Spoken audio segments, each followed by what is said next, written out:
Vamos orar juntos.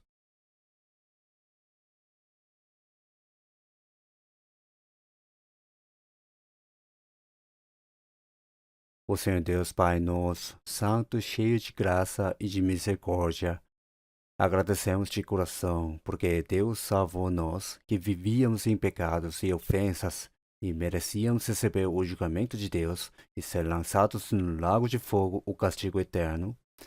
Pelo grande amor do Senhor, o Senhor Deus nos fez filhos de Deus e abençoou nossa vida para servirmos a Deus na igreja, o corpo de Cristo, sendo guiados e governados por Deus durante o restante da nossa vida. E também agradecemos porque hoje o Senhor Deus reuniu aqui os irmãos salvos pelo sangue de Jesus Cristo e permitiu a comunhão por meio da santa palavra do Senhor. Pedimos que o Espírito Santo esteja conosco e que dê a cada um a palavra necessária.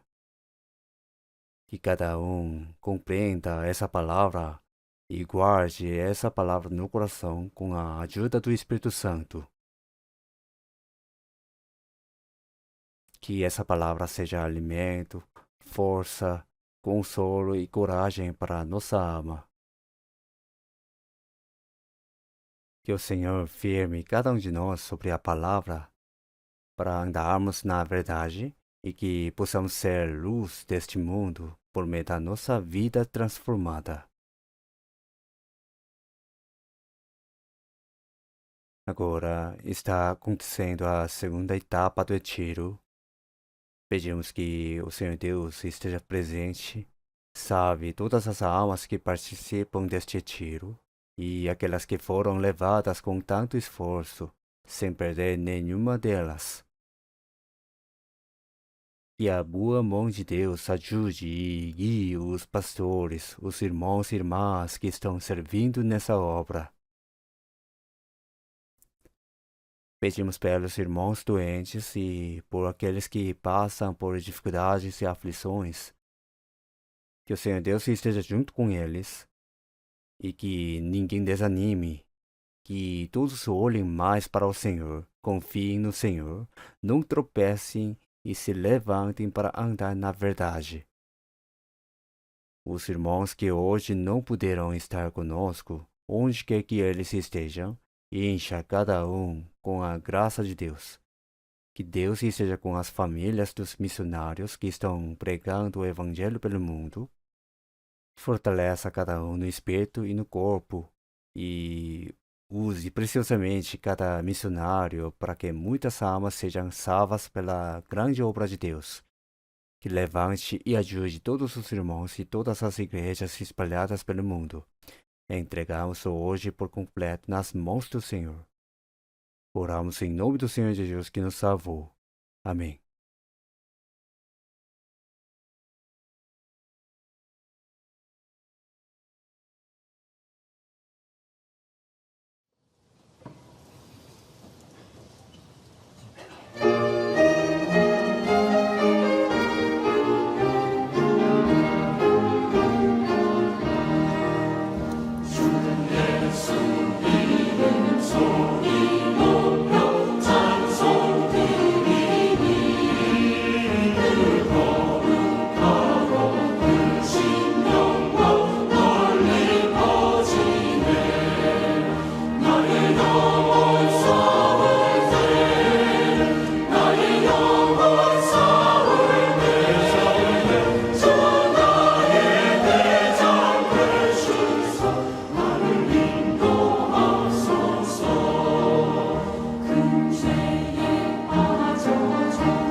Efésios, capítulo 5. Vamos procurar uma palavra. Efésios, capítulo 5.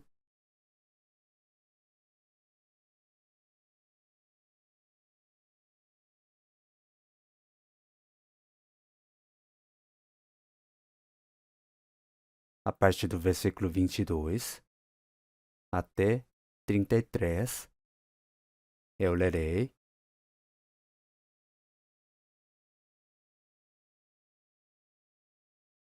Vós, mulheres, sujeitai-vos a vossos maridos como ao Senhor, porque o marido é a cabeça da mulher, como também Cristo é a cabeça da igreja, sendo ele próprio o Salvador do corpo. De sorte que, assim como a igreja está sujeita a Cristo, assim também as mulheres sejam em tudo sujeitas a seus maridos. Vós, maridos, amai vossas mulheres, como também Cristo amou a igreja e a si mesmo se entregou por ela, para a santificar, purificando-a com a lavagem da água pela palavra, para apresentar a si mesmo igreja gloriosa, sem mácula, nem ruga, nem coisa semelhante, mas santa e irrepreensível. Assim devem os maridos amar as suas próprias mulheres como a seus próprios corpos. Quem ama a sua mulher, ama-se a si mesmo, porque nunca ninguém odiou a sua própria carne, antes a alimenta e sustenta, como também o Senhor a igreja, porque somos membros do seu corpo. Versículo 31 e 32. Vamos ler juntos? Por isso, deixará o homem seu pai e sua mãe, e se unirá à sua mulher, e serão dois numa carne. Grande é este mistério, digo-o, porém, a respeito de Cristo e da Igreja. Assim também vós, cada um em particular, ame a sua própria mulher como a si mesmo, e a mulher reverencie o marido. Até aí. Como o pastor presidencial está pregando a palavra do Evangelho na segunda etapa do Retiro de Verão, eu vim aqui no lugar dele. Agora é justamente o momento em que a mensagem do Evangelho está sendo pregada. Por isso, peço que todos orem em seu coração. Muitos devem estar curiosos para saber como está a segunda etapa do Retiro de Verão. Vou dar um rápido informe. Segundo os dados desta manhã, temos 13.808 participantes. Acho que é a primeira vez que passamos de 13.000 participantes.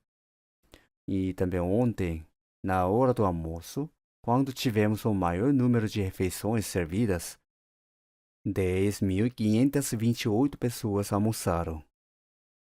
Também é a primeira vez que o número de refeições servidas passa de 10.000. Isso mostra como muitas pessoas estão interessadas na obra do Evangelho e participando dela, o que nos alegra muito. Mas o alojamento é um pouco limitado e isso sempre nos preocupa. Aqui no texto que lemos hoje, ao falar sobre a posição e o papel do marido e da esposa, está escrito no versículo 32. Grande é este mistério, digo, porém, a respeito de Cristo e da Igreja. Por isso, o título da mensagem de hoje é Cristo e a Igreja, o grande mistério, marido e esposa. E quero meditar com todos sobre esse tema. Na Bíblia tem muitas figuras relacionadas à Igreja. Em 1 Coríntios capítulo 3, versículo 9, a igreja é chamada de lavoura de Deus e edifício de Deus. Em 1 Coríntios capítulo 3, versículo 16 e 17, a igreja é chamada de templo de Deus. E também em Evangelho de João capítulo 10, Jesus disse que é o bom pastor e que o bom pastor dá a sua vida pelas ovelhas. As pessoas salvas por meio do sacrifício de Jesus, que é o bom pastor, são chamadas de ovelhas, E esse grupo é chamado de rebanho. Por isso, em João capítulo 10, versículo 16, Jesus diz: haverá um rebanho e um pastor. Ou seja, Jesus é comparado ao pastor e os salvos ao rebanho. Dessa forma, usa essa figura para falar da igreja. Além disso, em Evangelho de João, capítulo 15, Jesus disse sobre a videira e os ramos. Jesus é a videira e os salvos são os ramos ligados à videira. Juntos formam a igreja e o agricultor que cuida dessa videira, que é a igreja, é Deus Pai. Assim, Jesus também ensinou usando a parábola da videira e dos ramos. Outra parábola muito usada no Novo Testamento é a do corpo. Em 1 Coríntios capítulo 12, versículo 12, está escrito: porque assim como o corpo é um e tem muitos membros, e todos os membros, sendo muitos, são um só corpo, assim é Cristo também. E em 1 Coríntios capítulo 12, versículo 27, ora, vós sois o corpo de Cristo e seus membros em particular. Disse assim: nessa comparação, Jesus é a cabeça e o corpo representa todos os salvos, e cada um de nós é um dos seus membros. Assim, a Bíblia fala da igreja por meio da figura do corpo e da cabeça. Outra comparação é a do marido e da esposa, ou seja, a do noivo e da noiva. O fato de a Bíblia usar tantas comparações para falar da igreja mostra, sem dúvida, como a igreja é importante. Entre todas as comparações relacionadas à igreja, a mais conhecida e mais usada em toda a Bíblia é a do marido e da esposa, ou seja, a do noivo e da noiva. Por isso, com esse tema, vamos ampliar nosso olhar para toda a Bíblia e vamos ver que a relação entre o marido e a esposa guarda um grande mistério que revela a relação entre Cristo e a Igreja. Ao estudarmos esse assunto, vamos refletir sobre a obra que Deus realiza ao longo da história e, como fazemos parte da igreja, também vamos pensar qual é a posição da igreja, qual é o seu papel e quais são as bênçãos que o Senhor Deus deu à igreja. Espero que este seja um tempo precioso para meditarmos juntos sobre tudo isso. Em toda a Bíblia, tanto no Antigo como no Novo Testamento, encontramos muitas passagens que apresentam a relação entre Cristo e a Igreja, como a relação entre o marido e a esposa. Desde que Deus criou o primeiro ser humano, o Senhor Deus já revelou a relação entre Cristo e a Igreja por meio da relação entre o marido e a esposa. Marquem esta passagem e vamos abrir agora em Gênesis capítulo 1, versículo 27. Gênesis capítulo 1, versículo 27.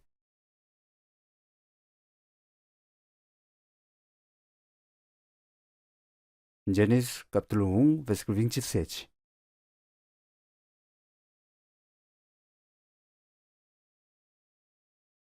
Vamos ser juntos. E criou Deus o homem à sua imagem. A imagem de Deus o criou. Homem e mulher os criou. Até aí. O caso da criação do primeiro homem já revela a vontade de Deus. Como nós já sabemos, ser criado à imagem de Deus significa que, embora o homem tenha pecado e partido de Deus, Deus o criou para dar a vida, para levar ao reino eterno dos céus e compartilhar com ele a glória que pertence ao próprio Deus. No Novo Testamento, em Romanos capítulo 3, versículo 23, porque todos pecaram e destituídos estão da glória de Deus. Diz assim: falando sobre o pecado, a Bíblia não diz simplesmente que o homem não pode entrar no céu. Por meio da palavra que o homem ficou destituído da glória de Deus, podemos saber que o propósito da criação era compartilhar a glória de Deus para o ser humano. Diz que Deus criou o ser humano como homem e mulher. E nisso tem um mistério. Ao criar o homem e a mulher, o homem simboliza Deus e a mulher simboliza o ser humano, que é o amado de Deus.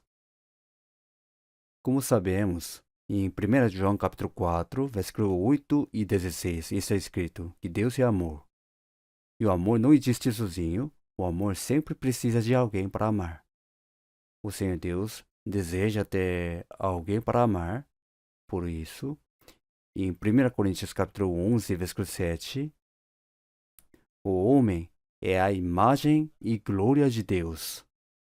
Disse assim. Por isso, a Bíblia diz que não deve cobrir a cabeça. E em seguida, explica esta ordem. A cabeça da mulher é o homem, a cabeça do homem é Cristo, e a cabeça de Cristo é Deus. Depois, afirma que o homem é a imagem e a glória de Deus, ou seja, o homem simboliza Deus. Então, a mulher representa o ser humano, que é o alvo do amor de Deus.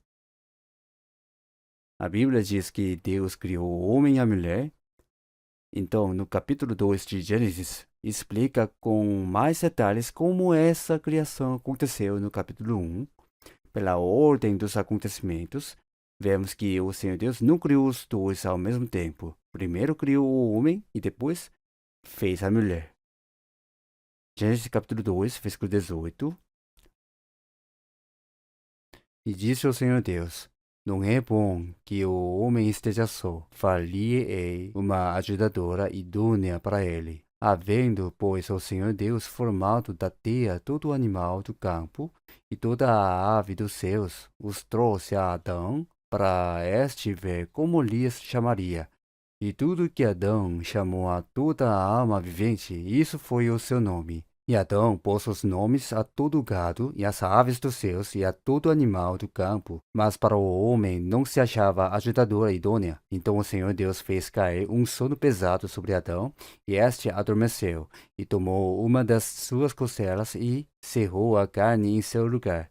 E da costela que o Senhor Deus tomou do homem, formou uma mulher, e trouxe-a a Adão. Vamos ler juntos. E disse Adão: Esta é agora osso dos meus ossos, e carne da minha carne. Esta será chamada mulher, porquanto do homem foi tomada. Portanto, deixará o homem o seu pai e a sua mãe, e apegar-se-á à sua mulher, e serão ambos uma carne. E ambos estavam nus, o homem e a sua mulher, e não se envergonhavam.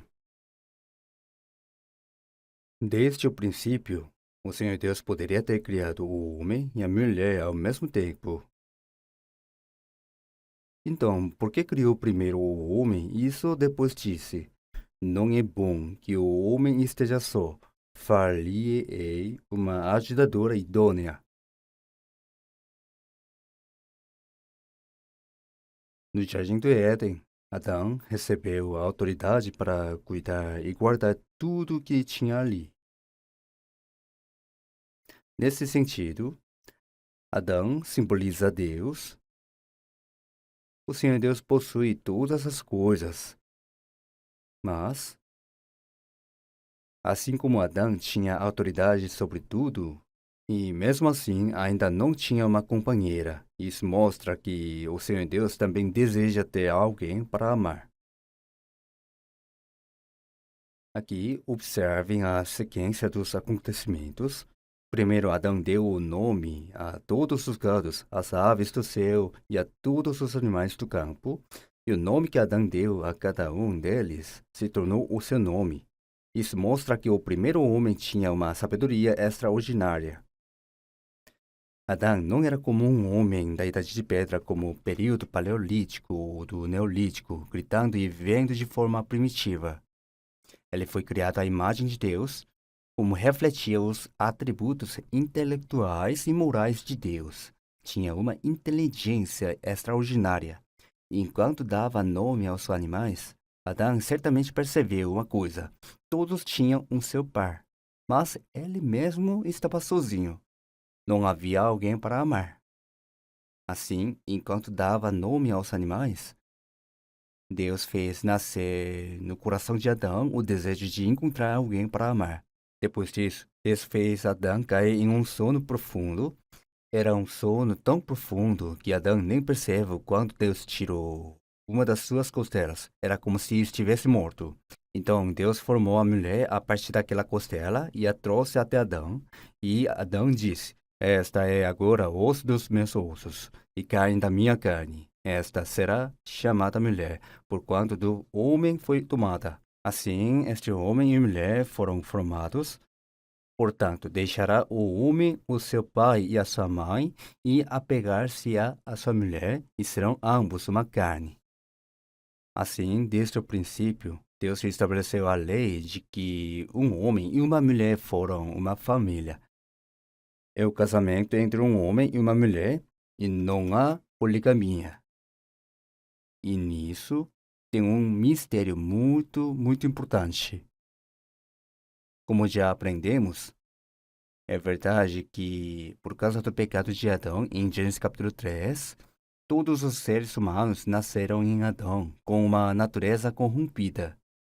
Todos nascem separados de Deus, vivem em pecado e caminham para o juízo e para o inferno. Adão é o representante de toda a humanidade, mas, ao mesmo tempo, aqui Adão também é uma figura de Jesus. Adão caiu em um sono profundo e ficou com uma abertura no lado do corpo. A mulher foi formada e os dois formaram uma família. E assim surgiu o par, o alvo do seu amor. Por isso, em Romanos capítulo 5, versículo 14, diz: Adão, o qual é a figura daquele que havia de vir. Adão é uma figura daquele que havia de vir, e aquele que havia de vir é Jesus. Jesus veio a este mundo em corpo humano, morreu na cruz, derramou seu sangue, e ao receber o castigo e morrer em nosso lugar, ele pagou o preço de todos os nossos pecados. Como resultado, o evangelho foi consumado.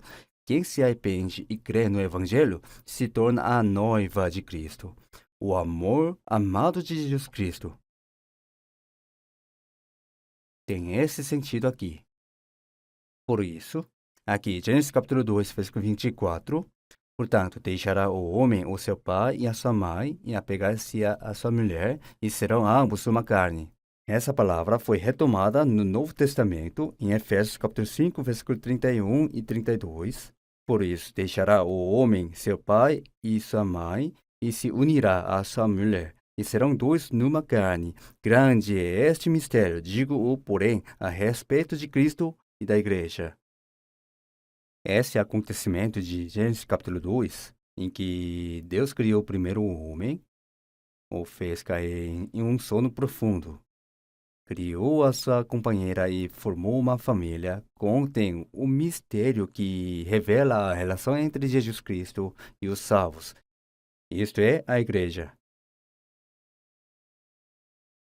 Por isso, desde a criação do primeiro homem, Deus já revelou que a relação entre Cristo e a igreja é a de noivo e noiva, de marido e esposa, ou seja, é uma relação de amor. Mostra isso claramente. E, no Antigo Testamento, a relação entre Deus e Israel também é apresentada como a relação entre marido e esposa. Em Jesus Cristo, explica a relação entre Cristo e a igreja. Por isso, o capítulo que representa essa relação entre Deus e Israel como a relação entre marido e esposa é Isaías capítulo 54, no Antigo Testamento. Por isso, fizemos uma leitura também. Mas vamos continuar. Isaías capítulo 54. Isaías 54. Como sabemos, Isaías capítulo 53 contém cerca de 700 anos antes da vinda de Jesus, o conteúdo detalhado de que Jesus viria e morreria na cruz para resolver o problema dos nossos pecados. Continuando disso, Isaías capítulo 54. Vou ler novamente alguns versículos. Versículo 1. Canta alegremente, ó estéril, que não deste à luz, Rompe em cântico e exclama com alegria, tu que não tiveste dores de parto, porque mais são os filhos da mulher solitária do que os filhos da casada, diz o Senhor. E vamos passar para o versículo 5. Porque o teu Criador é o teu marido, o Senhor dos Exércitos é o seu nome, o Santo de Israel é o teu Redentor, que é chamado o Deus de toda a terra.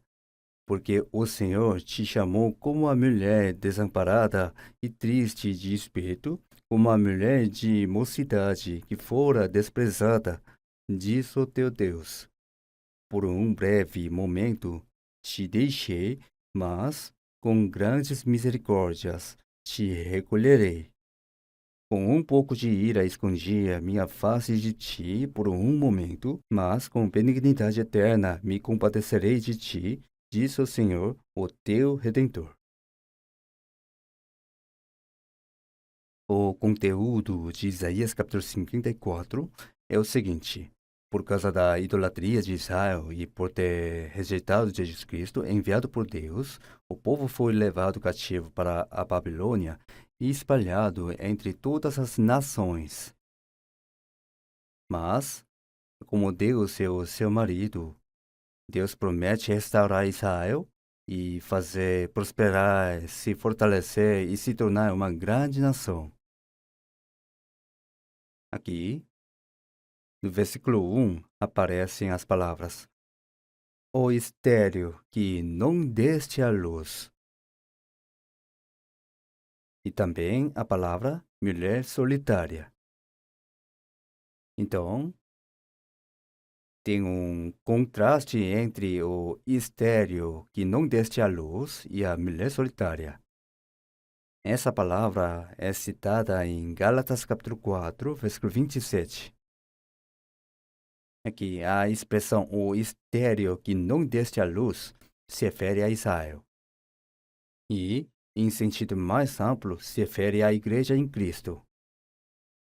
E também, aqui, a mulher solitária representa o mais poderoso império, a Babilônia, e também representa as grandes nações daquela época.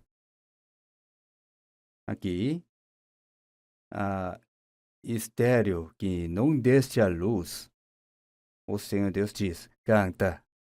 E também diz, tu que não tiveste dores de parto. Dores de parto se referem às dores de parto de uma mãe para dar à luz um filho.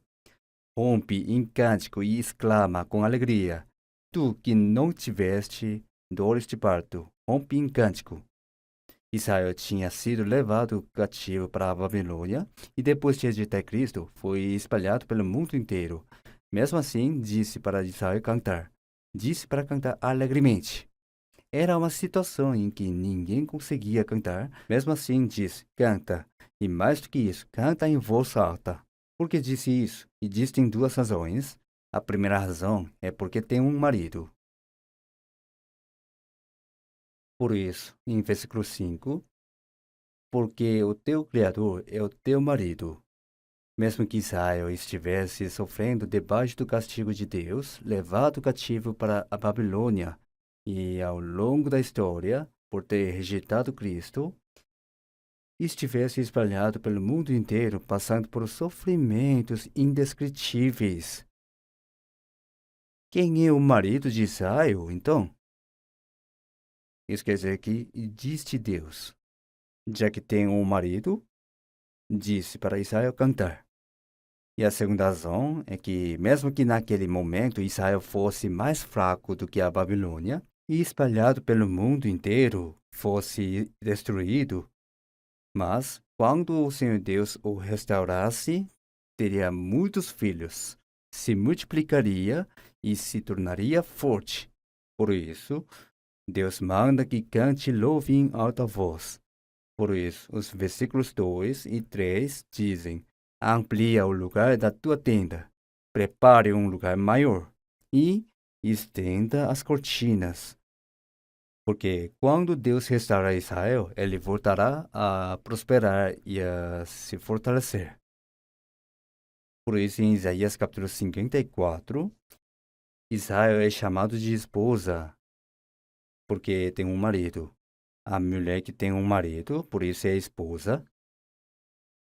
E também é chamado de filhos. Vamos ver, versículo 13. E todos os teus filhos serão ensinados do Senhor. Também usa a expressão filhos. Todos os teus filhos. E diz, serão ensinados do Senhor.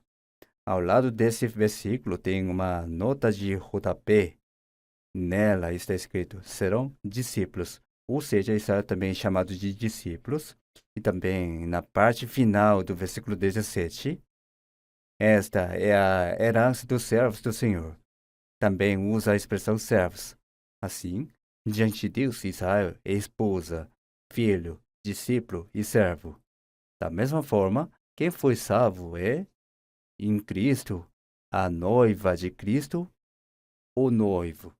É justamente, é justamente a esposa de Deus, o marido. Ao mesmo tempo, é filho e é discípulo. E por ter que realizar a obra do Senhor neste mundo, também é servo. No fim, Isaías capítulo 53 fala de Cristo e daquilo que se cumpriria em Cristo. Por isso, quando a relação entre Deus e Israel é apresentada como a de marido e esposa, isso aponta para o que se cumpriria em Cristo. É uma figura que ensina como uma sombra a relação entre Cristo e a igreja, como a de noivo e noiva, marido e esposa. Israel foi salvo do Egito pelo sangue do Cordeiro e se tornou a noiva de Deus, o seu noivo. Mas abandonou Deus, serviu aos ídolos, rejeitou Cristo, por isso Deus o castigou e o espalhou por todo homem. Por isso, no versículo 6, como a mulher da mocidade que fora desprezada. Naquele tempo, Israel se tornou a esposa de Deus, mas foi rejeitado. Mas não foi rejeitado para sempre. No versículo 7 está escrito, com grandes misericórdias te recolherei. E no versículo 8, com benignidade eterna me compadecerei de ti. Deus disse que os reuniria novamente e os restauraria com grande misericórdia e eterna benignidade. E no versículo 9 e 10, isto será para mim como as águas de Noé. Foi isso que disse. O único acontecimento comparável ao dilúvio de Noé é a cruz. Assim como Deus julgou o mundo inteiro por meio das águas em Cristo de Deus, Deus consumou o julgamento de todos na cruz. E por meio da obra da redenção na cruz, Deus fez uma aliança. Todo aquele que se arrepender e crer nunca será rejeitado, mas será recebido como filho. Essa é a aliança de paz. No versículo 10, a minha benignidade não se apartará de ti, e a aliança da minha paz não mudará. Assim, mesmo que Israel tenha sido levado cativo para a Babilônia e por rejeitar Cristo, tenha sido espalhado por todo o homem, Deus prometeu que Israel voltaria à sua posição original de esposa, de noiva, por meio da grande misericórdia de Deus, eterna benignidade e aliança de paz. Quando isso vai se cumprir? Na história, isso vai se cumprir plenamente no reino milenar. O reino milenar será o tempo em que, tendo Israel e Jerusalém como centro, o mundo inteiro será governado. Nesse tempo, Jesus Cristo vai governar pessoalmente, e Israel vai governar em Cristo na posição de esposa, tendo Cristo como seu marido. Por isso, a relação entre Deus e Israel como marido e esposa também prefigura a relação entre Cristo e a igreja. Jeremias capítulo 3, vamos ver. Jeremias capítulo 3. Jeremias capítulo 3. Por isso, no Antigo Testamento, Deus diz repetidamente que é o marido de Israel. Jeremias capítulo 3, versículo 14 e 15. Vamos ver juntos. Convertei-vos, ó filhos rebeldes, diz o Senhor, pois eu vos desposei e vos tomarei, a um de uma cidade e a dois de uma família, e vos levarei a Sião, e dar-vos-ei pastores segundo o meu coração, os quais vos apacentarão com conhecimento e com inteligência. Aqui, eu sou o vosso marido. Nos dias de Jeremias, Israel acabou sendo invadido pela Babilônia e levado cativo por causa da idolatria. Mas, como Deus é o marido de Israel, Deus prometeu trazer Israel de volta e dar pastores para ensinar e cuidar de Israel. E também vamos ver Isaías capítulo 62. Capítulo 62. Isaías 62.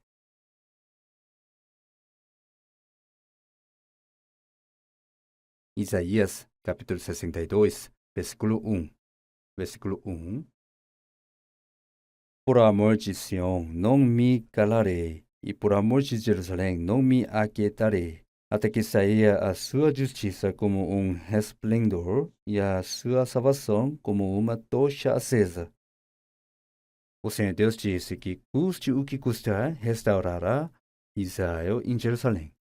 Quando Deus diz que não ficará em silêncio até que essa restauração esteja completa, significa que Deus vai trabalhar. Versículo 4, vamos ver juntos.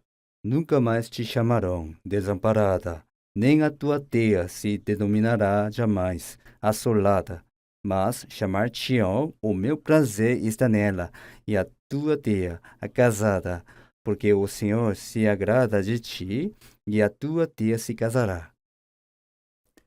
No nosso centro de tiros e diz de cafeteria Efesivá. O nome foi tirado daqui. O nome Efesivá foi tirado daqui. E Efesivá significa o meu prazer está nela. Minha alegria está nela. E Beulá significa mulher casada. Assim como Israel adorou ídolos, rejeitou Cristo e acabou sendo rejeitado, a terra de Israel também foi entregue aos gentios. Mas Deus disse que restaurará Jerusalém e Israel. Então nunca mais Israel será chamado de abandonado, nem a sua terra será chamada de deserta. Pelo contrário, será chamada de Efizibá e Beolá. Quando essa restauração acontecer, Deus vai dizer: o meu prazer está nela. E Beolá, mulher casada, quer dizer, em outras palavras, uma pessoa, uma esposa que tem marido. É um significado bom. Quando recebemos a salvação, em quem está a alegria de Deus? Está nos santos.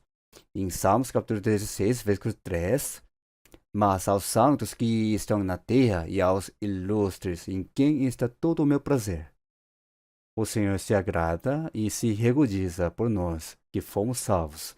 Ao mesmo tempo, quando recebemos a salvação, nos tornamos a noiva, a esposa de Jesus Cristo, o noivo, o nosso marido. Vemos isso na relação entre Deus e Israel. No fim, a relação entre Deus e Israel também se cumpre em Cristo. Por isso, está explicando a relação entre Cristo e a igreja. E Deus é o Deus triuno. Qual é a principal obra que o Deus triuno faz? A principal obra é preparar a noiva para Jesus Cristo, o noivo. A obra mais importante de Deus é buscar o par do seu amor. É buscar quem será o alvo do seu amor. Deus Pai preparou as bodas.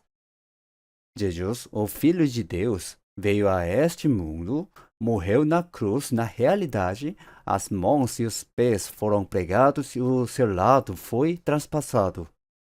Com esse sacrifício, Jesus completou o evangelho e abriu o caminho para ter a sua noiva. E Deus, Espírito Santo, anuncia esse evangelho que Jesus realizou. O Espírito Santo leva as pessoas à salvação e une essas pessoas a Cristo como sua noiva. Assim faz o trabalho de casamenteiro. A maior obra do Deus triuno é buscar o alvo do seu amor, o seu par de amor. Vamos confirmar isso. Mateus capítulo 22. Mateus 22. Primeiro, Deus Pai preparou as bodas para encontrar a noiva. Mateus capítulo 22.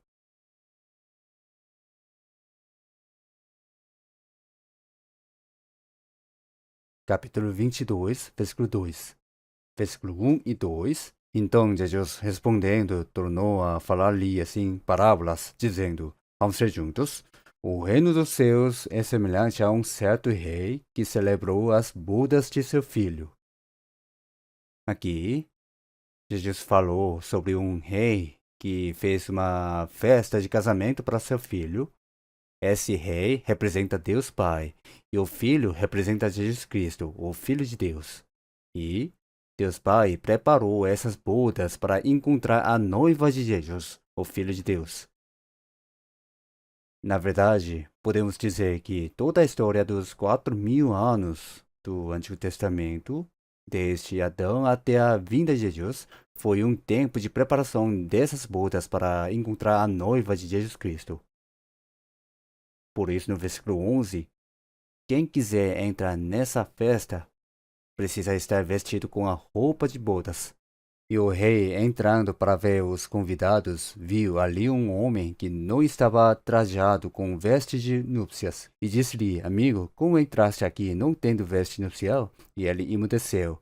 Disse então o rei aos servos: Amarrai-o de pés e mãos, levai-o e lançai-o nas trevas exteriores. Ali haverá pranto e ranger de dentes. Vamos ser juntos, porque muitos são chamados, mas poucos escolhidos. Por isso, o rei preparou as bodas e convidou muitas pessoas, mas viu um homem que não estava vestido com veste nupcial. Então perguntou: Como você entrou aqui sem veste nupcial? O que é esse veste nupcial? É a roupa da salvação, a roupa da justiça. Ou seja, é preciso receber o evangelho que Jesus Cristo completou. Isso significa vestir a roupa de bodas. Depois o rei disse: Lancem esse homem nas trevas exteriores. Deus Pai preparou as bodas para encontrar a noiva de Jesus Cristo, o Filho. Assim como Adão teve o lado aberto e dali foi formada a mulher, e os dois passaram a viver como marido e mulher em uma relação de amor, Jesus também veio a este mundo e morreu na cruz. Por meio desse grande sacrifício, Jesus completou o Evangelho e preparou o caminho para encontrar a noiva de Cristo. Por meio desse sacrifício na cruz, o Senhor Jesus abriu o caminho. E isso é a obra que Jesus fez. Vamos ver Apocalipse capítulo 19, versículo 9. Apocalipse 19, versículo 9.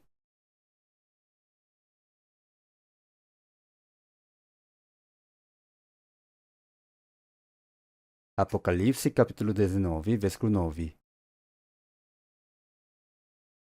Vamos ser juntos? E disse-me: Escreve, bem-aventurados aqueles que são chamados à ceia das bodas do Cordeiro.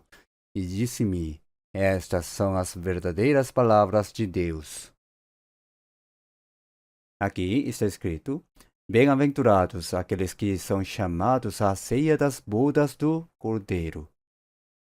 O Cordeiro é o noivo. Então, quem foi chamado para as bodas do Cordeiro como noiva é bem-aventurado. Então, quem recebeu a salvação por meio do Evangelho que Jesus completou e se tornou a noiva de Cristo é bem-aventurado. Falando disso, disse: Estas são as verdadeiras palavras de Deus.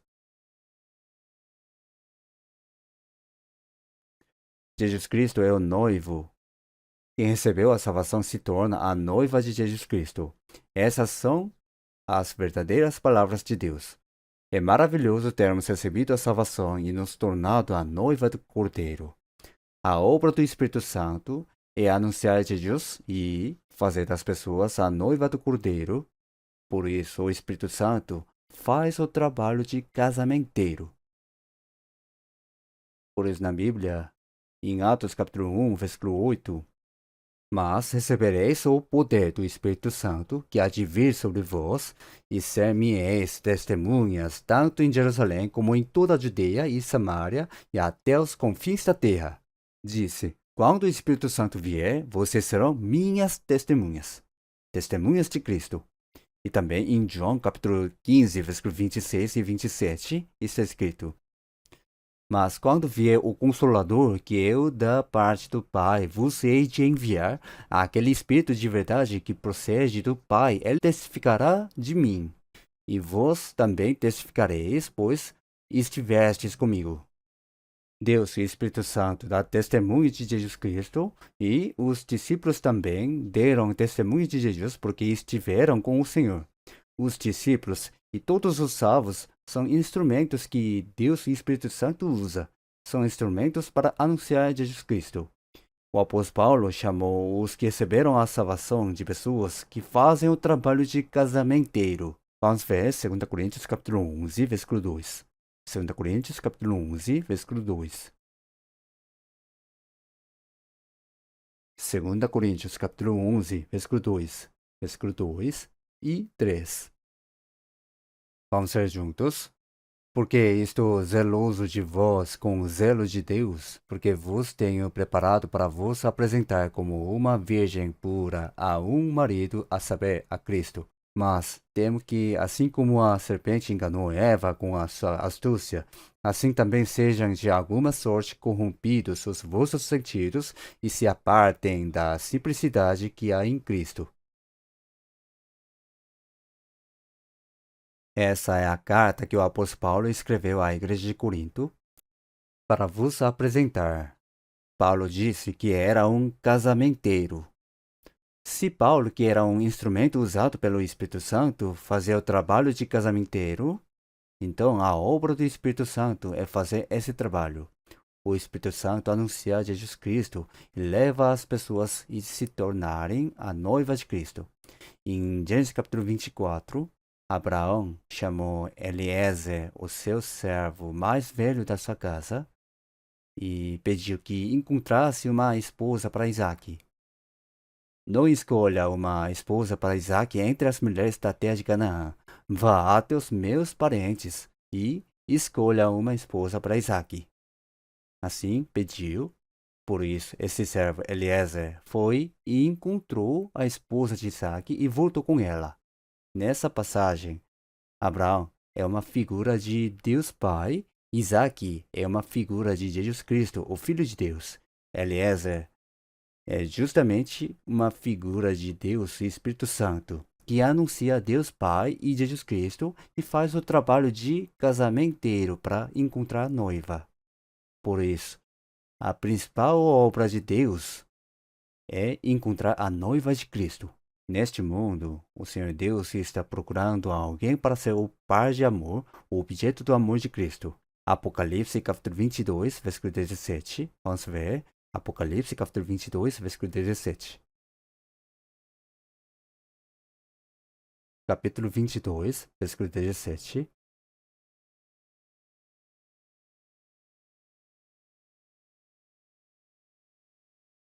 Vamos ver juntos, devagar. E o Espírito e a esposa dizem: Vem. E quem ouve, diga: Vem. E quem tem sede, venha. E quem quiser, tome de graça da água da vida. Aqui, o Espírito e a esposa dizem: Vem. Tome de graça da água da vida.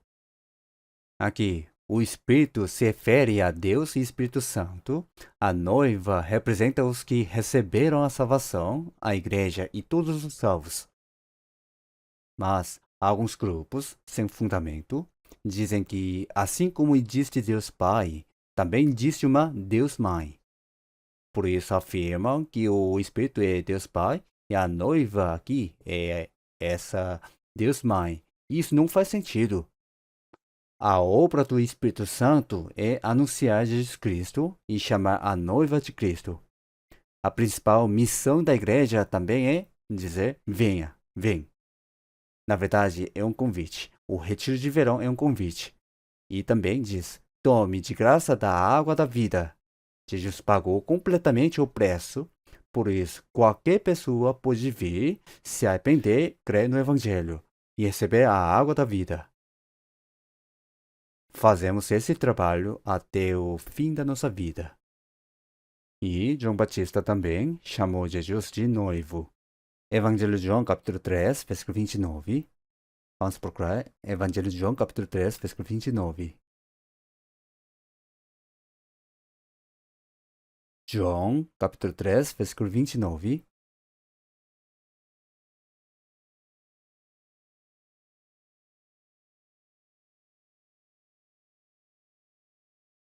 Versículo 29. Vamos ler juntos. Aquele que tem a esposa é o esposo, mas o amigo do esposo que lhe assiste e o ouve alegra-se muito com a voz do esposo. Assim, pois, já este meu gozo está cumprido. Indicando Jesus Cristo, João Batista disse muitas vezes: Eis o Cordeiro de Deus que tira o pecado do mundo. Assim testemunhou. Muitas pessoas ouviram esse testemunho e foram até Jesus. Então os discípulos de João Batista disseram: Mestre, muita gente vai para aquele de quem o Senhor deu testemunho. Então, eles falaram isso porque ficaram incomodados e com ciúmes. Mas João Batista ouviu o que eles disseram e respondeu: Quem tem a noiva é o noivo. João Batista também chamou Jesus de noivo. Quem se arrepende, crê e vai até Jesus é a noiva.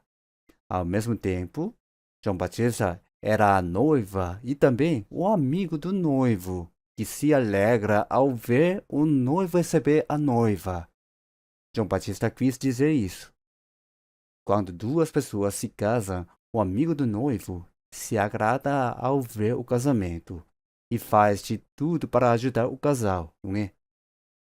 Da mesma forma, quem recebeu a salvação é a noiva e, ao mesmo tempo, o amigo do noivo.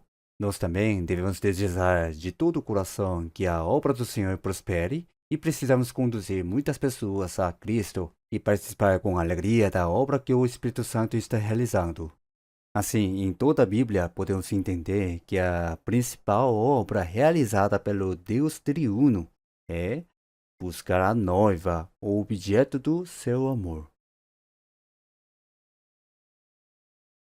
E a condição para se tornar a noiva de Jesus Cristo, que é o noivo, é receber Jesus Cristo como Salvador.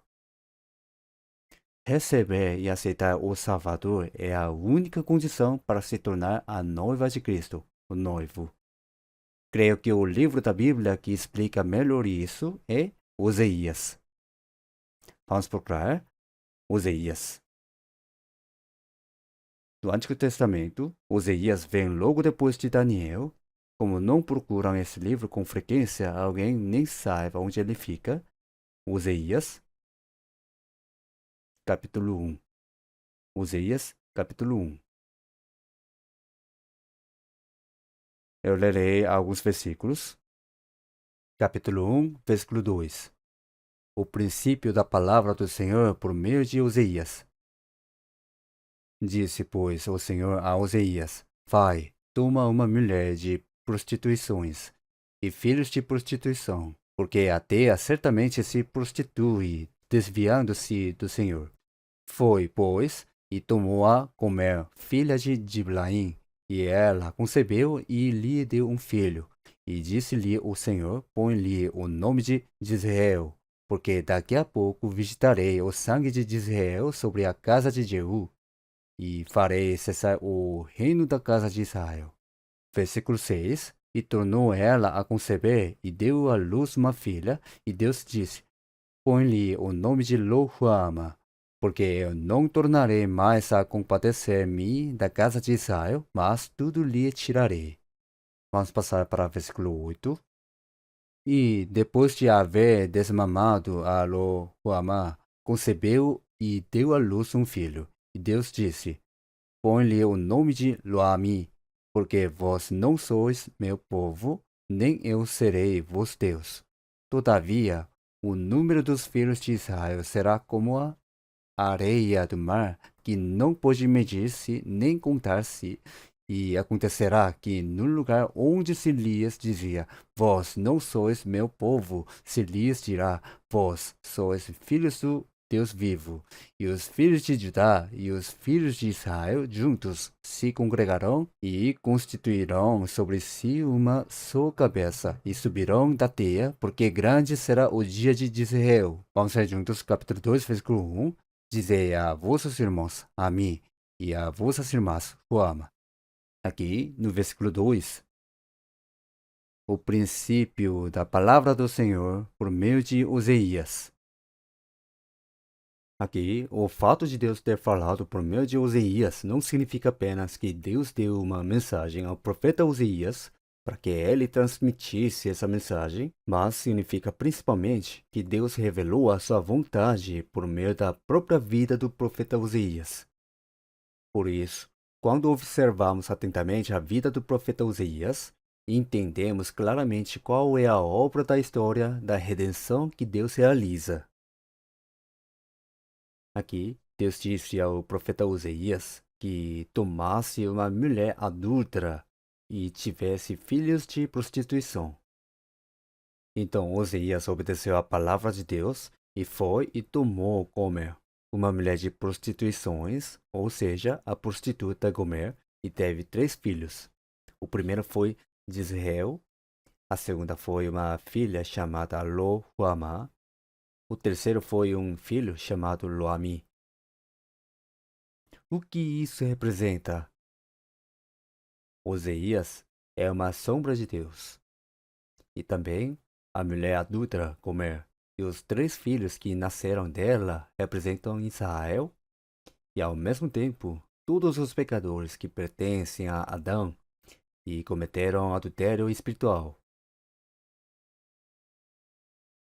Aqui, Oseias tomou Gomer, uma mulher adúltera, e a fez sua esposa. Assim, o Senhor Deus também, em Jesus Cristo, salvou todos os pecadores que pertenciam a Adão e viviam em adultério espiritual, fazendo deles a sua noiva. Isso é uma sombra que esse acontecimento nos mostra.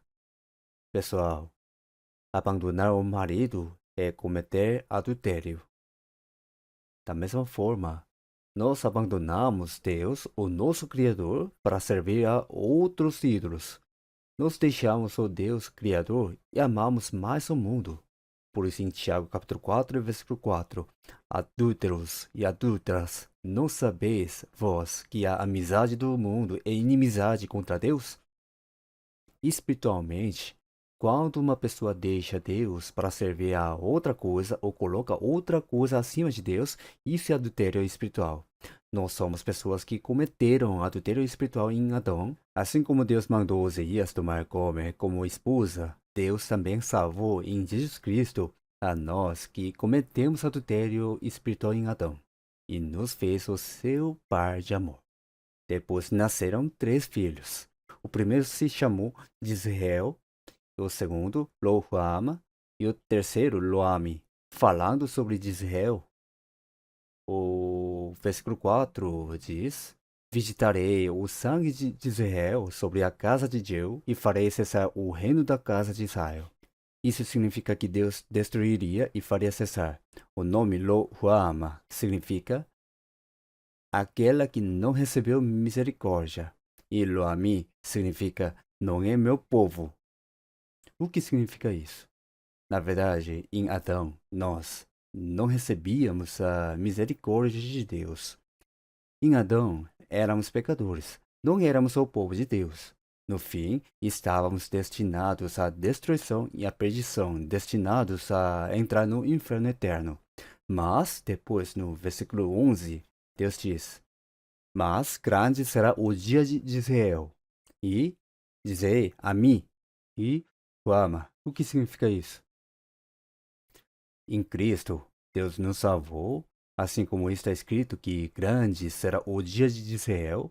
Deus fez o seu povo crescer e prosperar. E também aqueles que eram chamados de não é meu povo, em Cristo passaram a ser o povo de Deus. Aqueles que não tinham recebido misericórdia, mas em Cristo receberam a misericórdia de Deus por meio da vida de Oseias, ou seja, por meio do fato de Oseias ter tomado Gomer e de terem nascido aqueles filhos. Deus nos ensinou qual é a obra que Deus realiza. Na verdade, nós não tínhamos qualificação. Mesmo sem qualificação, Deus nos chamou e nos fez o seu par de amor. Aos olhos de Deus, nós éramos pessoas que tinham cometido adultério espiritual. Éramos filhos espiritualmente impuros. Mas Deus nos salvou em Jesus Cristo e nos fez a sua noiva. Como isso é algo tão grato? O Senhor Deus fez isso para nós. Capítulo 3. No capítulo 3 também disse, a partir do versículo 1 até 3, vamos ler juntos devagar. E o Senhor me disse, vai outra vez, ama uma mulher, amada de seu amigo, contudo, adúltera, como o Senhor ama os filhos de Israel, embora eles olhem para outros deuses e amem os bolos de uvas, e comprei-a para mim por 15 peças de prata, e um homer, e meio homer de cevada. E ele lhe disse, tu ficarás comigo muitos dias, não te prostituirás, nem serás de outro homem. Assim também eu esperarei por ti. Isso também transmite a mesma mensagem. Aqui vemos que Gomer não conseguiu abandonar os seus antigos hábitos. Mesmo depois de se casar com Oséias, ela o traiu, foi embora e acabou sendo vendida. Depois disso, voltou a repetir a mesma vida de antes. Então, o que Deus diz? Vai outra vez, ama uma mulher amada de seu amigo, contudo adúltera. Não abandona ela, não deixa ela para trás, mas traga Gomer de volta e a receba novamente como esposa, ou seja, que Gomer voltasse a ser o objeto do seu amor. Então, Oséias pagou 15 peças de prata e um homem e meio de cevada para comprar ela, para Oséias si mesmo. Olha aqui, comprei-a para mim. Não diz que a comprou apenas para ela. Oséias comprou Gomer para si mesmo. Parece que Oséias não fez isso apenas porque Deus mandou. Não foi só uma atitude formal. Mesmo sendo uma mulher adúltera, Oséias realmente amava ela. Por isso a comprou para si. O que isso nos mostra? Para nós sermos salvos e nos tornarmos a noiva de Cristo, o noivo pagou um preço. Que preço foi esse? O sacrifício da cruz.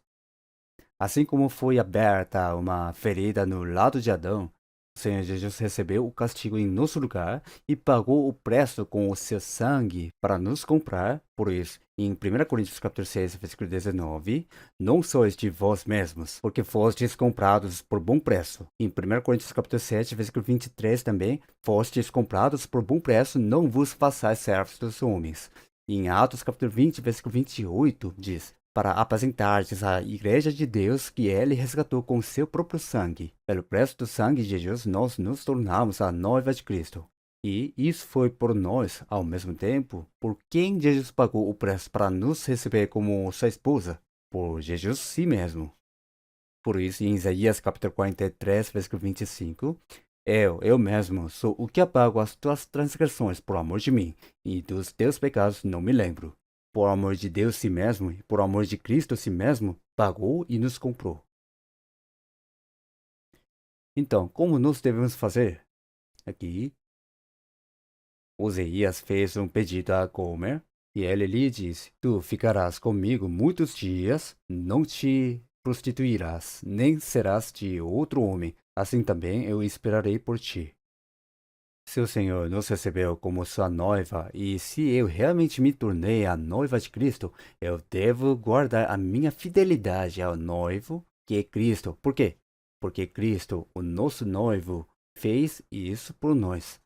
Cristo pagou o preço por nós e nos amou com um amor que nunca mudou. No caso de Oséias, diz por muitos dias, porque a vida dele era limitada.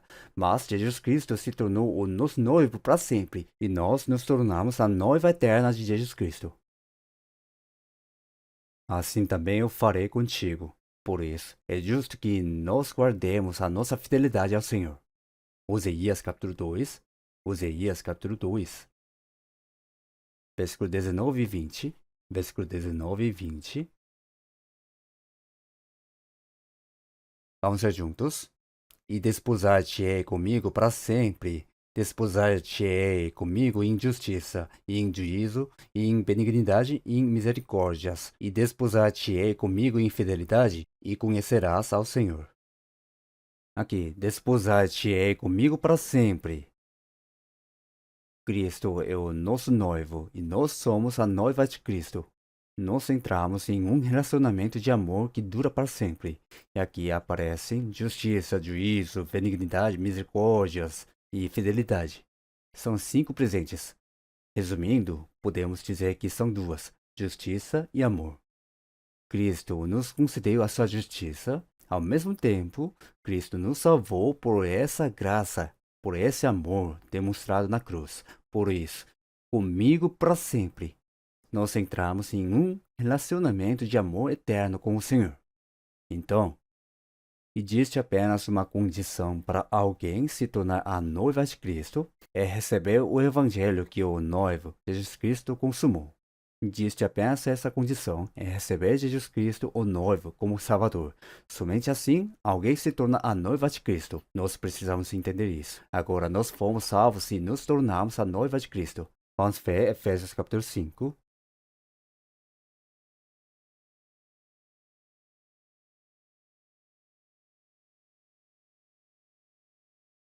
Efésios capítulo 5, versículo 31 e 32. Vamos ler juntos. Por isso, deixará o homem seu pai e sua mãe, e se unirá à sua mulher, e serão dois numa carne. Grande é este mistério, digo-o, porém, a respeito de Cristo e da igreja. Por isso, existe um grande mistério no relacionamento entre marido e mulher dentro de uma família, e esse mistério revela o relacionamento entre Cristo e a igreja. Esse mistério foi revelado desde Gênesis, foi revelado no relacionamento entre Deus e Israel ao longo do Antigo Testamento, e por fim a Bíblia declara claramente que o relacionamento entre Cristo e nós é o relacionamento entre o noivo e a noiva. Esse é um grande mistério. O marido e a esposa em uma família explicam justamente o relacionamento entre Cristo e a igreja. Por isso, ao longo da vida de casados, é natural que marido e mulher compreendam cada vez mais esse mistério. Isto é, o relacionamento entre Cristo e a igreja. Cristo, o noivo, amou a igreja, que é a sua noiva, e entregou a sua própria vida por ela. Versículo 27. Não, versículo 25. Vós, maridos, amai vossas mulheres, como também Cristo amou a igreja, e a si mesmo se entregou por ela. Cristo amou a igreja e entregou a sua vida por ela. Todo marido deve pensar profundamente nisso. Quando o marido trata a sua esposa, deve amar ela da mesma maneira que Cristo amou a igreja. Efésios capítulo 5, versículo 2. Se entregou a si mesmo por nós em oferta e sacrifício a Deus e em cheiro suave. Jesus se tornou uma oferta. E em 1 João capítulo 4, versículo 10, em que ele nos amou a nós e enviou o seu Filho para propiciação pelos nossos pecados. Jesus se tornou o sacrifício de propiciação. Todo marido deve pensar profundamente nisso quando trata a sua esposa. E Cristo, o nosso noivo, deseja apresentar a igreja, que é a sua noiva, diante de si como uma igreja gloriosa. Por isso, no versículo 26, para santificar, purificando-a com a lavagem da água pela palavra, para apresentar a si mesmo uma igreja gloriosa, sem mácula, nem ruga, nem coisa semelhante, mas santa e irrepreensível. Aqui, sem mácula, isso significa que não tem nenhuma mancha. Quando uma roupa fica manchada, ela fica suja, e quando fala de ruga, está falando de roupa amassada. Se a roupa está toda amarrotada, quem está ao lado até se sente incomodado de ver. Deus quer que a igreja, que a sua noiva, fique sem mancha. E Deus quer que a igreja fique sem ruga e seja uma igreja gloriosa. Por isso, Deus continua nos purificando por meio da sua palavra. Deus nos dá a sua palavra e por meio dessa palavra vai mudando a nossa vida. Por quê? Porque Deus realmente deseja que a sua noiva seja uma noiva gloriosa. Por isso, Deus nos protege e nos sustenta. Versículo 28. Assim devem os maridos amar as suas próprias mulheres como a seus próprios corpos. Quem ama a sua mulher, ama-se a si mesmo. Porque nunca ninguém odiou a sua própria carne, antes a alimenta e sustenta, como também o Senhor a igreja, porque somos membros do seu corpo. É porque nós somos membros do seu corpo e a sua noiva que Cristo nos protege e nos sustenta. Qualquer pessoa naturalmente deseja proteger e cuidar do seu próprio corpo. Da mesma forma, Cristo protege a igreja, porque a igreja se tornou a sua noiva e também a sustenta. Deus deseja que a gente vá bem. Por isso, Deus nos ajuda naquilo de que precisamos. As esposas não prestam atenção nesta parte. Quem precisa ouvir isso com atenção são os maridos. Deus deseja que os maridos coloquem isso em prática na vida familiar. No relacionamento dentro da família, Deus deseja que eles compreendam como Cristo trata a igreja. Então, como a igreja deve agir? A igreja deve obedecer e se sujeitar a Cristo. Por isso, versículo 22, vós, mulheres, sujeitai-vos a vossos maridos como ao Senhor, porque o marido é a cabeça da mulher, como também Cristo é a cabeça da igreja, sendo ele próprio o salvador do corpo. De sorte que assim como a igreja está sujeita a Cristo, assim também as mulheres sejam em tudo sujeitas a seus maridos. A responsabilidade da igreja é receber o cuidado de Cristo em tudo. Em tudo significa em todos os aspectos. Em todas as coisas, a igreja deve obedecer e se sujeitar a Cristo em tudo. Esse é o dever e a responsabilidade da igreja diante de Cristo. As esposas precisam pensar profundamente nisso enquanto vivem a vida de família e precisam colocar isso em prática. Por isso, o marido e a esposa devem lembrar que o relacionamento entre Cristo e a igreja está revelado dentro do relacionamento do casal. E, como é Cristo o noivo que a igreja a sua noiva reverência? É claro que a Bíblia inteira fala muito sobre isso, mas vamos procurar Cantares, capítulo 5. Capítulo 5. Seria bom meditar nessa passagem. Nós somos a noiva e Cristo é o noivo. E esta é a imagem de Cristo, o noivo, que a igreja teme. Ao seguinte, Cantares, capítulo 5, versículo 9. Que é o teu amado mais do que outro amado, ou tu, a mais formosa entre as mulheres? Que é o teu amado mais do que outro amado, que tanto nos conjuras? O meu amado é branco, rosado, ele é o primeiro entre 10.000. A sua cabeça é como o ouro mais apurado, os seus cabelos são crespos, pretos como o corvo. Os seus olhos são como os das pombas junto às correntes das águas, lavados em leite, postos em engaste. As suas faces são como um canteiro de bálsamo com flores perfumadas. Os seus lábios são como lírios cotejando mirra com doce aroma. As suas mãos são como anéis de ouro engastados de berilo.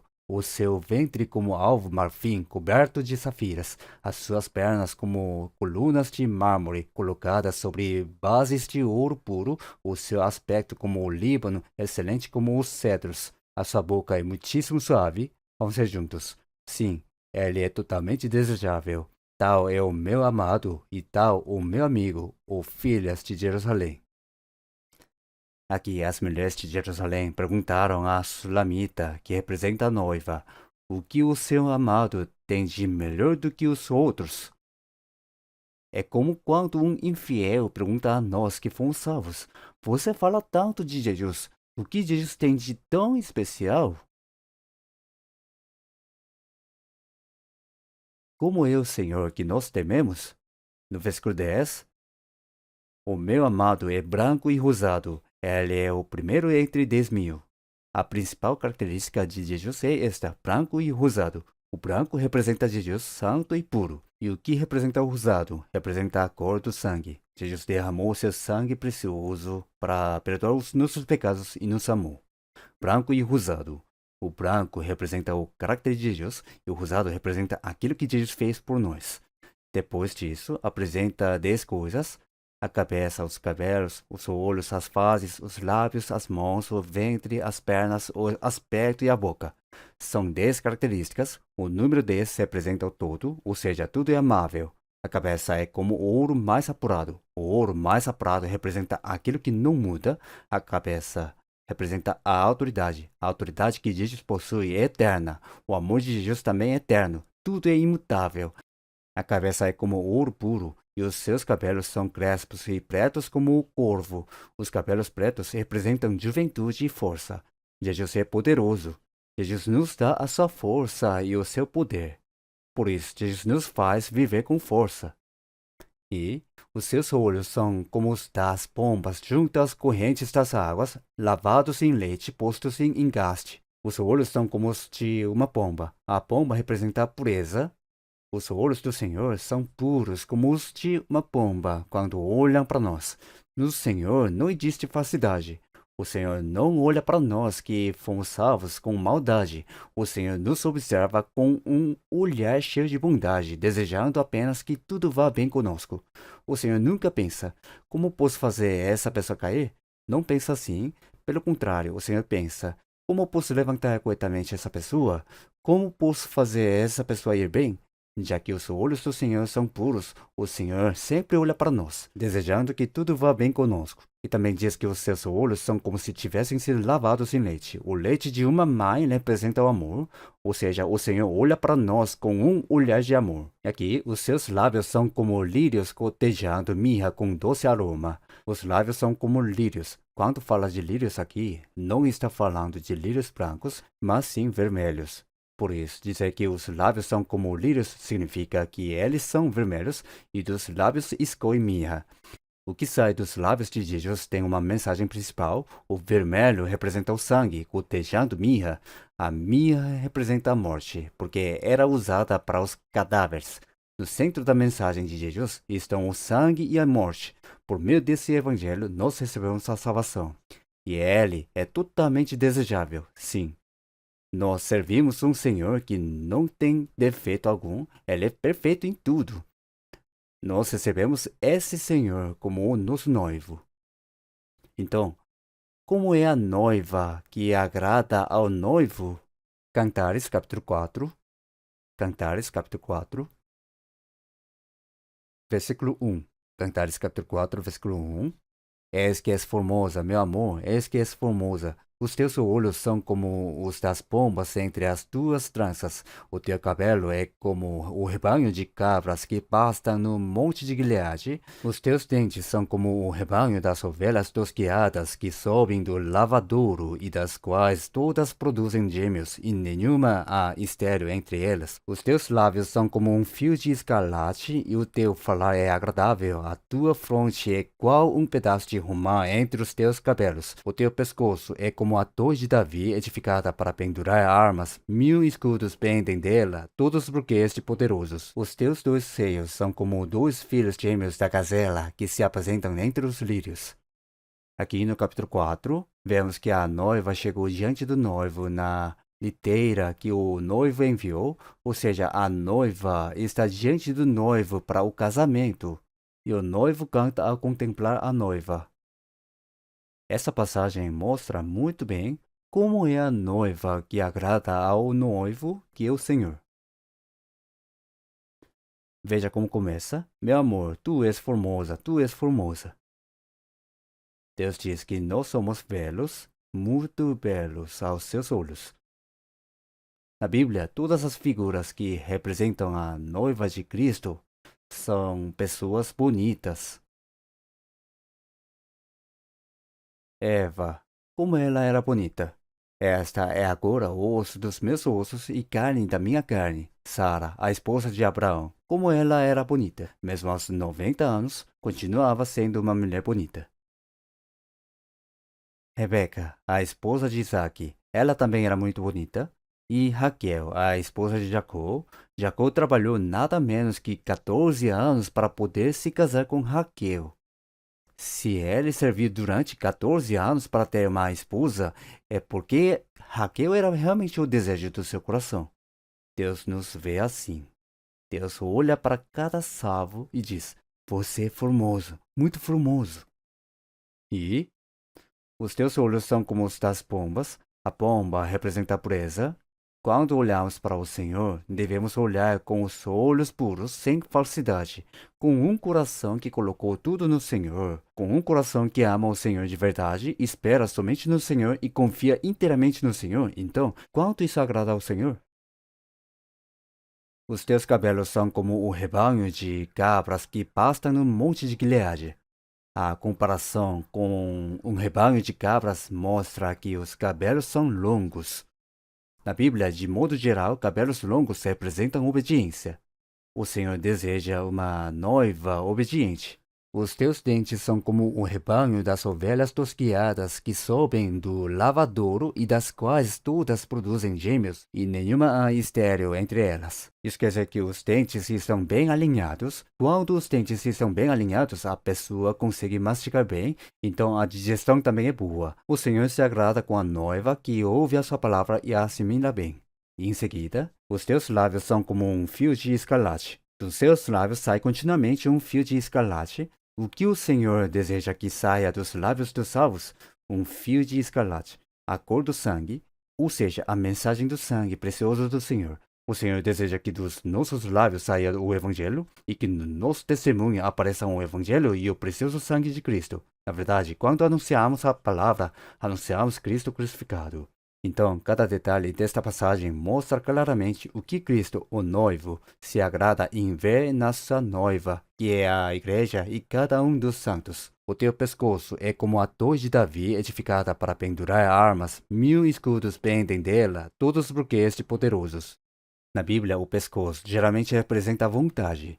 Quando o salvo tem uma vontade firme, não se curva diante de nada deste mundo, não se rende a Satanás e permanece firme, guardando a pureza da sua fé, quanto isso agrada o coração do Senhor, o noivo. Por isso, também devemos meditar na imagem do Senhor que nós tememos.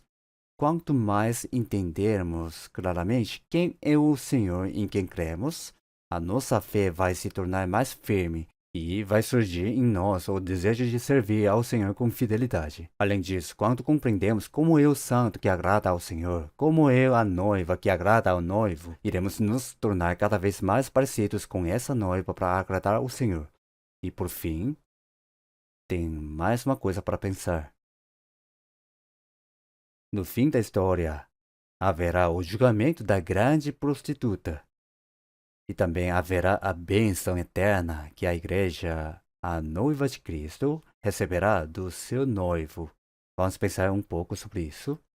Apocalipse capítulo 19. Apocalipse capítulo 19.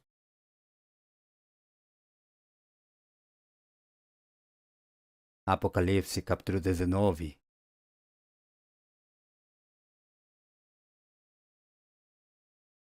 Versículo 2 e 3, eu lerei.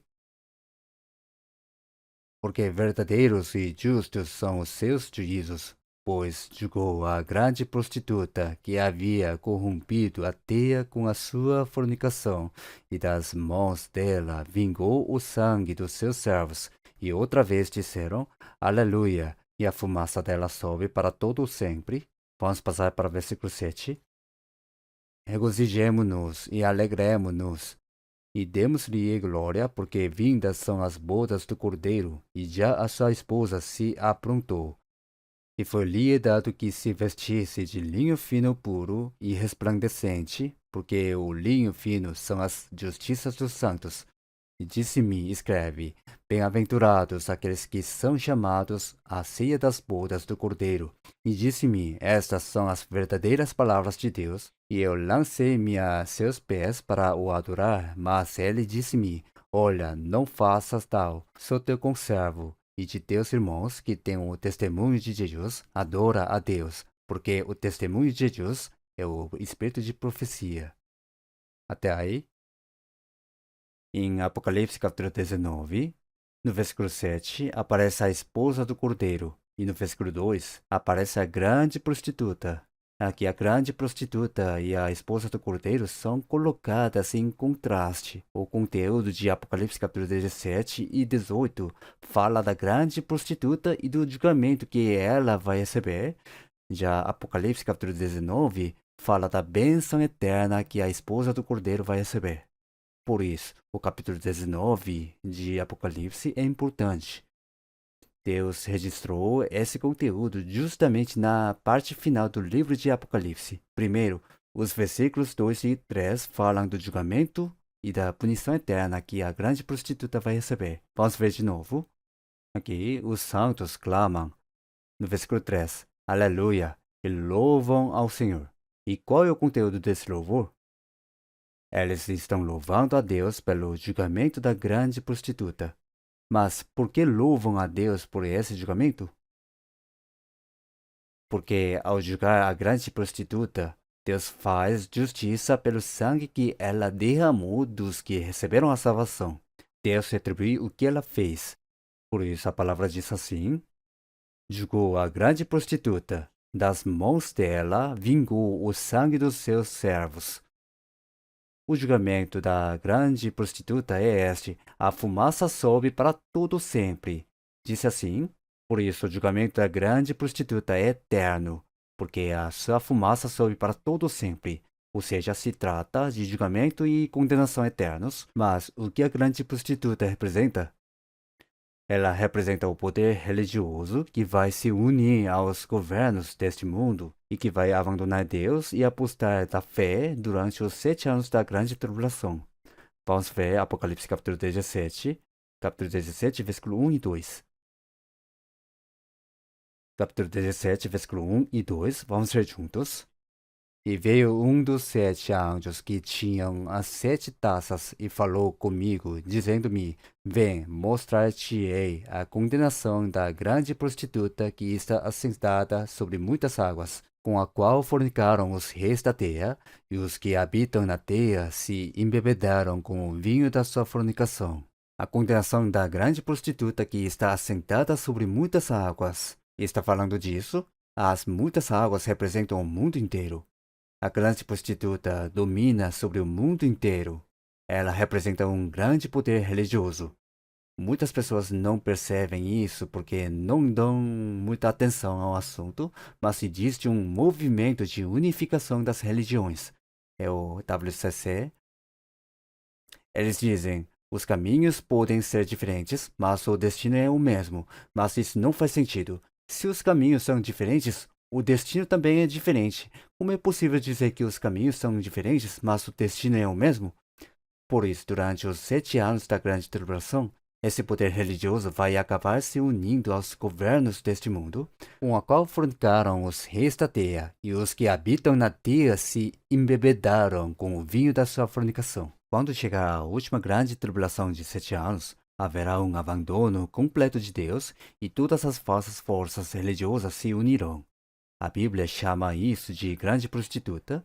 Isso não é só isso. Ao longo da história, todos os falsos sistemas religiosos que se levantaram contra Deus e contra o Evangelho pertencem à grande prostituta. Se ampliarmos mais esse sentido, toda pessoa que não recebe Jesus Cristo como seu Salvador pertence à grande prostituta. Só existem 2 grupos: ou a pessoa pertence à noiva de Cristo, ou pertence à prostituta. E a grande prostituta derrama muito sangue. No versículo 6, e vi que a mulher estava embriagada do sangue dos santos e do sangue das testemunhas de Jesus, e vendo-a eu maravilhei-me com grande admiração. Estava embriagada do sangue dos santos e do sangue das testemunhas de Jesus. Ela derrama muito sangue. Ao longo da história, os líderes religiosos judeus usaram as autoridades romanas para crucificar Jesus e assim derramaram o sangue de Jesus. Depois, derramaram o sangue dos apóstolos e dos santos. Ao longo da história da igreja, também derramaram o sangue de muitos cristãos. E por fim, durante os 7 anos da grande tribulação, derramarão o sangue dos 144 mil judeus que vão crer, 12 mil de cada tribo. A mulher estava embriagada do sangue. Vamos ver Apocalipse capítulo 18, versículo 24. 18, 24. Vamos ler juntos. E nela se achou o sangue dos profetas e dos santos e de todos os que foram mortos na terra. Aqui fala do sangue dos profetas, do sangue dos santos e do sangue de todos os que foram mortos sobre a terra. Por isso, a grande prostituta não se refere apenas ao poder religioso que vai existir durante os 7 anos da grande tribulação. Ela também inclui, ao longo da história da igreja, o cristianismo corrompido e todas as forças que não creem, inclui todos os que anunciam outros Jesus, outro Espírito e outro Evangelho. A palavra diz que Deus julgará tudo isso de maneira completa. Por isso, está escrito que a sua fumaça sobe para todo sempre, é o julgamento eterno. Os santos salvos devem viver completamente separados das forças da incredulidade. Nós precisamos ser um povo separado. A própria palavra igreja significa um povo separado. Apocalipse capítulo 18, versículo 4. Vamos ler juntos. E houve outra voz do céu que dizia: Sai dela, povo meu, para que não sejas participante dos seus pecados e para que não incoas nas suas pragas. Isso significa que não podemos participar dessas coisas, precisamos nos separar delas completamente. Por isso, Apocalipse capítulo 17, 18 e 19, versículo 2 e 3, falam do julgamento que a grande prostituta receberá e da sua condenação eterna. Por quê? Porque ao longo da história ela derramou o sangue de muitos cristãos e Deus fará justiça por esse sangue. Mas a palavra também fala da bênção que os salvos receberão. Versículo 6. Vamos ver versículo 6. E ouve como que a voz de uma grande multidão, e como que a voz de muitas águas, e como que a voz de grandes trovões, que dizia. Vamos ler juntos? Capítulo 19, versículo 6. Desculpe. Vamos ler juntos? E ouve como que a voz de uma grande multidão, e como que a voz de muitas águas, e como que a voz de grandes trovões, que dizia, Aleluia, pois já o Senhor Deus Todo-Poderoso reina. No versículo 7, vindas são as bodas do Cordeiro, e já a sua esposa se aprontou. Pessoal, ela é a esposa do Cordeiro. Diz que chegou o tempo das bodas. Por que Jesus é chamado de Cordeiro? Existe apenas uma condição para alguém se tornar a esposa do Cordeiro: receber o Cordeiro. O Cordeiro é Jesus, que foi oferecido como sacrifício na cruz.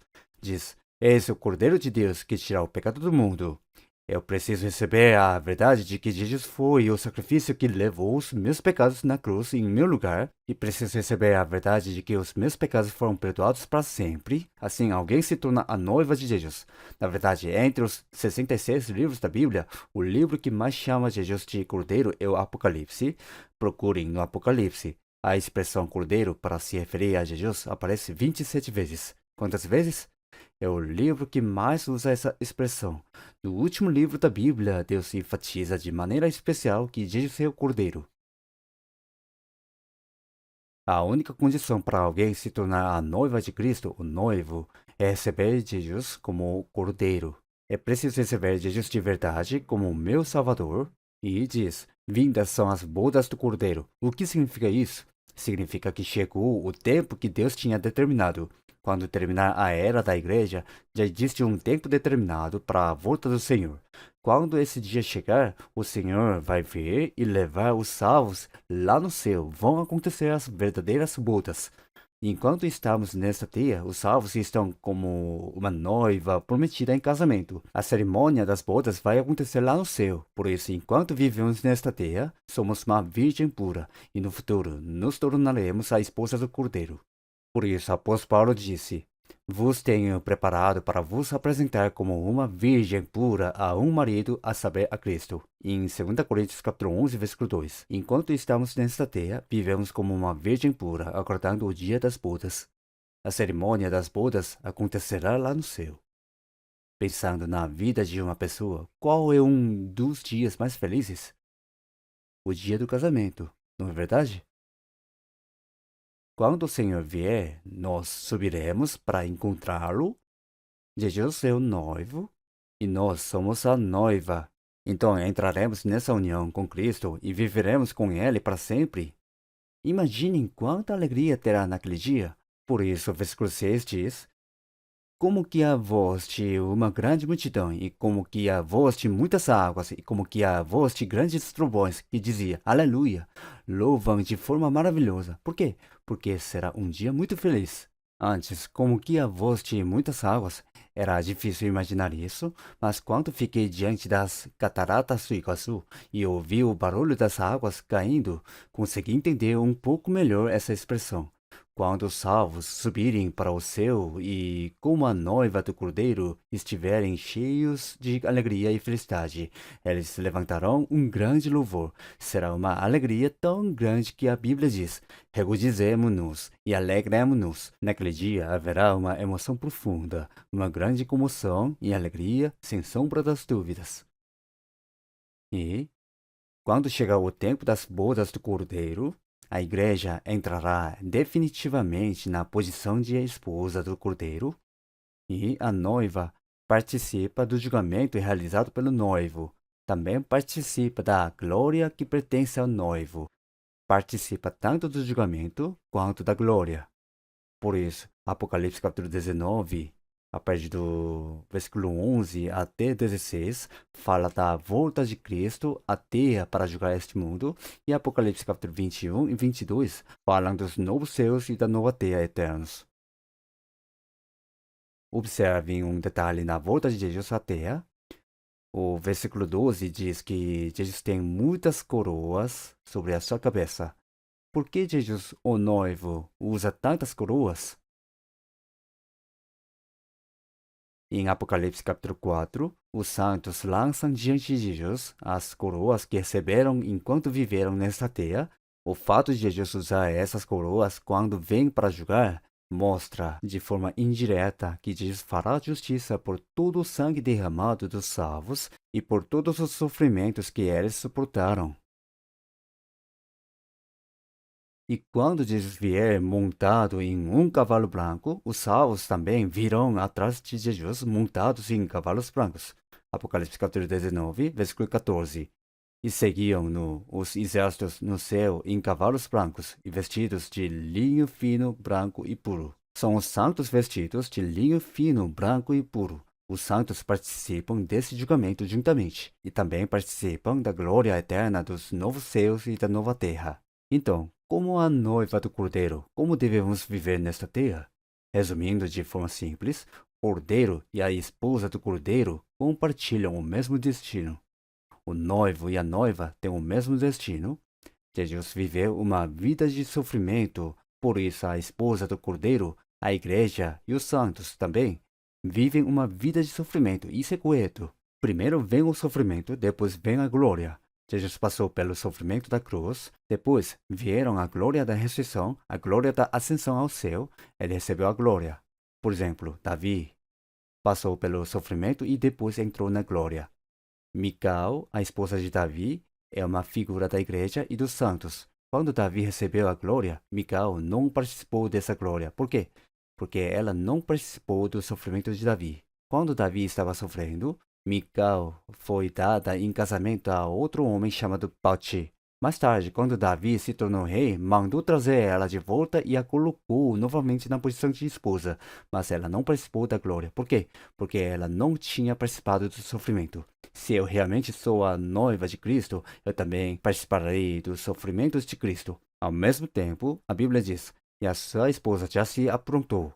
Essa expressão significa que ela mesma se preparou para si mesma. Após a salvação, o restante da nossa vida é um tempo de preparação diante do Senhor, é o tempo de nos adornarmos para nos apresentar diante de Jesus. Então, o que é a igreja? De certa forma, a igreja é como uma sala onde a noiva espera pelo casamento. Também é como um salão de beleza. Cada vez nos reunimos, devemos adornar o nosso coração e os nossos pensamentos por meio da palavra de Deus. Também devemos permitir que a palavra transforme a nossa maneira de viver. Nós somos a noiva de de Cristo. Como noiva, quando estivermos diante do Senhor, o nosso noivo, não devemos aparecer com roupas sujas, nem com vestes manchadas. O Senhor que nos salvou e nos vestiu com as roupas da justiça vai aperfeiçoar a nossa conduta. Agora é o tempo da preparação. Além disso, devemos andar pelo caminho da humildade e da paz. Jesus montou em um jumento. Na segunda vinda, ele vai montar no cavalo branco. O jumento é um símbolo de humildade e paz. Quando andamos pelo caminho da humildade e da paz, estaremos vivendo de uma maneira digna diante de Deus. Tomai sobre vós o meu jugo e aprendei de mim, que sou manso e humilde de coração. Quando andamos pelo caminho da humildade, poderemos levar outras pessoas a Cristo. Quando andamos pelo caminho da paz, estaremos preparados para montar no cavalo branco. E como servos de Deus, devemos passar o restante da nossa vida fazendo a obra do Senhor até o dia em que estaremos diante do Senhor. Agora vamos ver Apocalipse capítulo 19, versículo 5. Capítulo 19, versículo 5. E saiu uma voz do trono que dizia: Louvai o nosso Deus, vós, todos os seus servos, e vós que o temeis, assim pequenos como grandes. Aqui fala dos servos de Deus, não está falando dos anjos, os santos que foram salvos. Porque os salvos são chamados de servos, porque enquanto vivem nesta terra, servem ao Senhor fazendo a sua obra. Precisamos nos lembrar de que a grande obra que o Senhor está realizando é preparar a noiva de Cristo. Eu me tornei a noiva de Cristo, ao mesmo tempo, devemos nos dedicar de todo o coração para que outras pessoas também se tornem a noiva de Cristo. Peço desculpas por ter terminado um pouco mais tarde hoje. Assim, hoje vimos, dentro desse grande tema, o grande mistério de Cristo e da Igreja, marido e esposa, observando esse assunto ao longo de toda a Bíblia. Vamos orar. Ó Senhor Deus, obrigado. Nós te agradecemos por nos dar esse precioso tempo e oportunidade de meditarmos juntos na Tua Palavra. Nós te agradecemos de coração, porque o Senhor nos salvou. Nós éramos como adúlteros espirituais diante do Senhor Deus, mas o Senhor nos fez a noiva de Cristo, o noivo. Ainda temos muitas falhas, mas quando encontrarmos o Senhor novamente, para que possamos estar da maneira digna perante o Senhor, que deseja apresentar a igreja como uma igreja gloriosa, sem mácula nem ruga, nos governe e nos guie para que, durante o restante da nossa vida, vivamos de maneira digna da noiva de Cristo e possamos estar diante do Senhor, o nosso noivo. Também pedimos que o Senhor continue com o retiro de verão. Permita que nós também participemos dessa obra e que possamos dar louvor e glória ao Senhor. Nós te agradecemos por estar conosco e oramos em nome de Jesus que nos salvou. Amém.